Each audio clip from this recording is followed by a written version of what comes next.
Hi, it's Catherine. It's October the 16th, 2018. Yesterday, my best friend and I drove down to Calgary to see my mom. It's about a 7-hour return trip just being in the car. So we weren't in Calgary for very long because my friend has to work today. My visit with my mom was really good. It is a bittersweet experience every time that I visit my mom because she is in a wheelchair full time. She lost all of her strength from her waist down about a year ago, and she is confined in a wheelchair now. And she is also in the moderate phase of dementia. She's still very much present, but she gets confused. She sometimes mixes history with whatever daydreams might be going on in her mind. But we had a good visit nonetheless.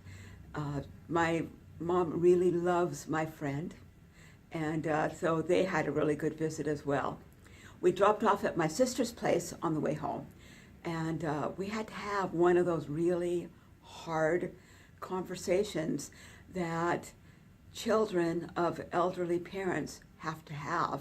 My sister is my mom's power of attorney, and because she's the only one of us that lives in the same city as my mom, so much of my mom's care has landed on her shoulders. My sister loves my mom and is so remarkably wonderful with my mom. My sister's got to make some difficult decisions in the next few months. After we left my sister's place, I was heavy-hearted. That's the only way I could describe it. The weight of all of this I was feeling it on my shoulders. I can't even imagine the weight it's been on my sister's. So my friend gave me a little bit of space. We listened to a teaching tape along the way. We stopped halfway, as we usually do, on our way home to grab something to eat. And by the time we left the halfway point, dusk was just starting to happen. And so our conversation continued, and I was a little bit distracted. My friend was a little bit distracted, but we were safely on the road.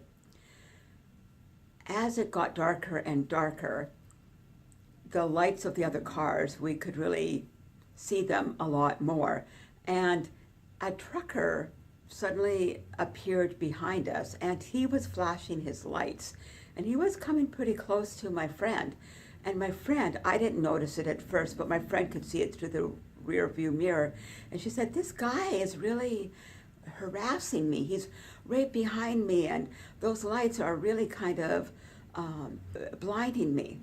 And we went along, and I said, "Well, why don't you just pass the trucks that are ahead of us so we can get past this guy? Maybe he just wants to be part of the convoy."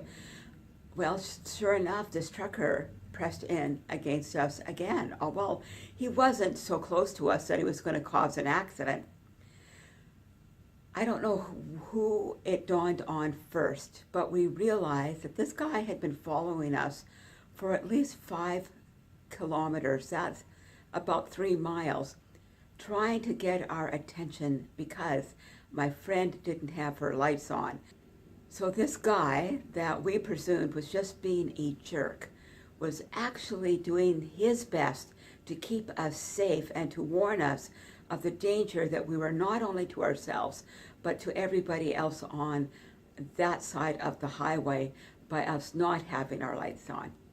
And that got me thinking, sometimes when the Lord's trying to get our attention, we can think of the carriers that God chooses to use to get our attention as annoyances, as people who are being aggressive, as people who are being judgmental perhaps, or as people who are giving us a hard time. But sometimes God brings people into our lives because He's been trying to get our attention, and we haven't been paying attention to His attempts. So He has to put big red flashing lights of a semi-truck behind us until we finally get past our annoyance and even our fear and even our feeling of judging that person, of trying to intimidate us, and to pause and say, is there something we need to be paying attention to? Please keep my mom in your prayers. Her name is Kay. And keep my sister in your prayers as well, because this is a really rough go for my sister. I love you all. I'll talk to you soon. Bye.